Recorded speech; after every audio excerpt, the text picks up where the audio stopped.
doing?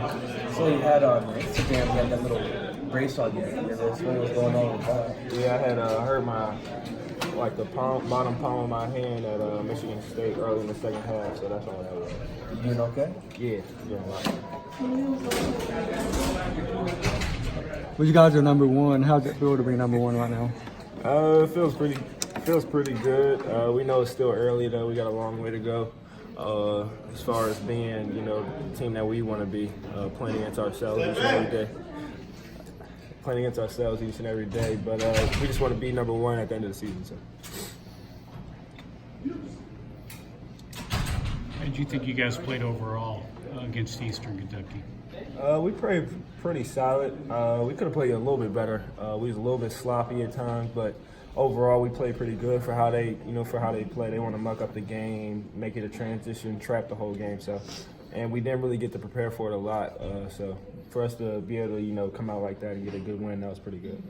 What about the fact that you're coming off the big win against Michigan State to be able to focus in and take care of business like you did? Shows a lot about this team.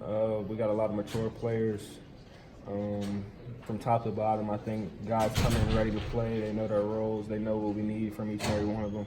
So that says a lot about this team's maturity, and that'll help us a lot as the season goes on. Or having two bigs like Nate and Nick who had doubles on Friday, what kind of depth does that give you guys, and how does that help the guards in the back?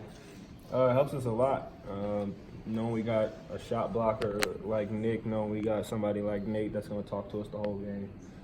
Being vocal, he's a great leader for us. Even when EJ comes back, he brings us something that a lot of teams don't have with his versatility. So we get a lot of stuff as guards, with these bigs, and we're happy to have him. How have you seen Nick grow from your freshman into now?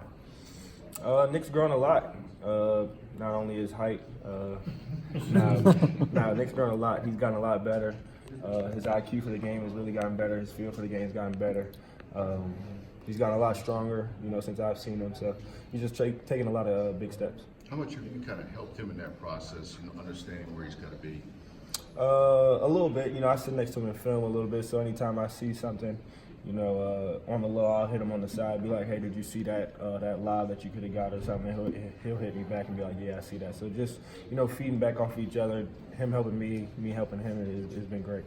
That Nate coming in and, as you mentioned, doing a lot of talking, he talks to the guys and so forth. He was the new guy coming in. Did it take a while to get used to that, or did everybody accept that right away, that, hey, he's an older guy and that's just the way he is? He's an older guy, but he's still one of the weirder guys on our team. Nate's probably one of the funnier guys on our team. He'll tell you that. He's great to have just because he knows when to lock in, but he's also funny.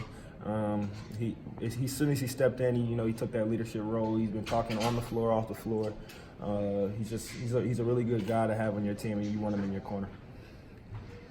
You all always have a target on your back, just being in Kentucky. How have you all kind of prepared for this whole number one thing, this particular team? Well, how does this change anything? Yeah, we haven't been number one that long. I think it's been like 20 minutes. So. Still kind of getting adjusted. But I think we'll have a good mindset. Coach does a good job of keeping us humble. We know we're number one, but we know we're not where we need to be yet. By the end of the year, we want to be that number one team, and we know what we're looking for from each other. Cal talked about how you've grown as far as just as a player, knowing how random the game can be, knowing when to shoot, when to drive, that sort of thing. How have you been able to help some of these freshmen kind of adjust to that? I think a lot of it you can help them, but a lot of it they find on their own. A lot of it's just experience. You can't really teach experience or things like that. So for them to be able to get out in the games and see it for themselves, like K. Witt, he had trouble at his first game, but the next game he gets like 17, 18 points. So just for you to be able to go out, and see it for yourself, get the feel for the game yourself, I think is really important. The schedule usually sets up for you to win. Right now, a series of games that you should be favored pretty heavily to win. What did you learn from last year as you approach those kind of games now this year? I kind of approach it the same way, but really the approach is every game matters. You can never take a game lightly. What I learned from my freshman year last year is that any team can really beat you, especially on the road.